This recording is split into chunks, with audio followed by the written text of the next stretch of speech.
Move It Up starts now on WSBT with Pete Byrne and Carl Devenbaugh. You know, some area basketball teams have been nearly impossible to stop this season. Until today, that is. The winter storm canceled nearly all of tonight's high school basketball games in both the states of Indiana and in Michigan. But there were a few games played across our area, and we would get to them, of course. Over at the Cave tonight, South Bend Adams looking to stay within a game of first place in the NIC. There's a guy who knows a thing or two about hoops, LaFonso Ellis, taking in the action tonight over at Mishawaka. And he saw Adams get off to a good start from the outside. Michael Bush for three. Bush led the way with 25 points tonight. Mishawaka would share the ball well. Jacob Schmatz feeds Peyton Staples down low for two. Staples led the Cavemen with 23. Then it's Schmatz who goes to work inside. But for as good as Mishawaka was on the inside, Adams had the answer tonight on the outside. Michael Bush drives, finds Jordan Simpson across the court, and Simpson hits the three. Adams wins it tonight 61-58. Eagles improved to 4-1 in the NIC conference. Now, prior to that, the ladies were on display. Mishawaka has not lost a conference game since Penn took them down in late November. So tonight they're looking to celebrate their senior night with a victory.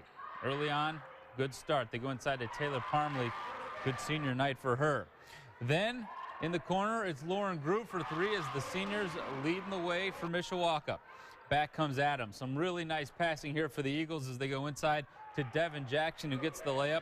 But Mishawaka, well, this is how all senior night should be, isn't it? Get to the win in their final home game. Another three for Groove. They get the win 62-52. In the Northern Lakes Conference, Goshen had dropped 4 in a row entering tonight's game against 10-1 Northwood. But guess what? The Redskins came out hot tonight. Early on, Derek Haynes knocks down the pull-up jumper, and Goshen's got the early lead. Then it's Cam Klein dialing it up from long range. The sophomore connects. The Skins would build their lead to 10. They're up 17-7. Northwood struggled early against Goshen's zone, but Zach Zurcher keeps him in it from the elbow. He connects. That starts a run. And then the shots would start to fall. On the wing, Jonathan Wilkinson knocks down the three. Northwood rallies to pull within 2 at halftime. This would be a great game that goes to overtime, but the Panthers would come back to get the win in overtime on the road. Final score 53-48. Now, with many cancellations today, of course, there's a lot of games to be made up. Here's an updated schedule for the Bi-County tournament, always one of the highest profile tournaments in our area in this time of year.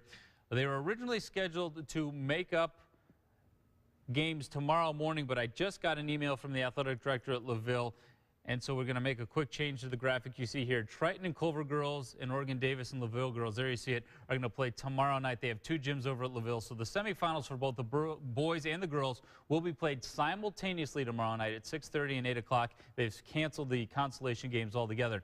And then the championship of the Bi-County, weather permitting, will be held on Monday night. The girls will play at 6 o'clock at LaVille. The boys will follow at 8 o'clock. Again, all of this weather permitting. We're also keeping an updated list of when today's postponed games will be made up all across the area, both Indiana and Michigan. You can check that out for yourself anytime by going to WSBT.com.